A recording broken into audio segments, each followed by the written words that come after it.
বাংলাদেশের বিজয় মানে লাল সবুজের জয়। আসসালামু আলাইকুম ওয়া রাহমাতুল্লাহ। সম্মানিত দেশবাসী, সম্মানিত ভিউয়ার্স, স্বাধীনতার মহান ৫৫তম বিজয় দিবস উপলক্ষে যারা আমাকে দেখছেন এবং শুনছেন সবাইকে বিজয়ের শুভেচ্ছা, অভিনন্দন ও মোবারকবাদ। স্বাধীনতার ৫৫ বছর পেরিয়ে আমরা আজকে এই জায়গায় দাঁড়িয়েছি। প্রত্যাশা ও প্রাপ্তির হিসাব মিলালে দেখব যে আমরা যা পাওয়ার কথা ছিল তার অনেকাংশে অনেক কিছু পাইনি।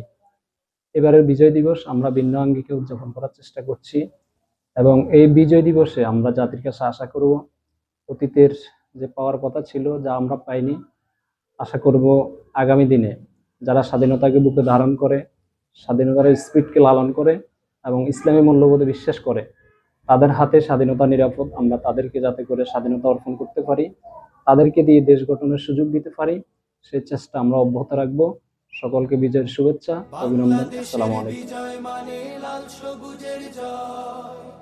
এ বিজয় তোমার আমার বর্ণচোরা, অন্য কারো নয়।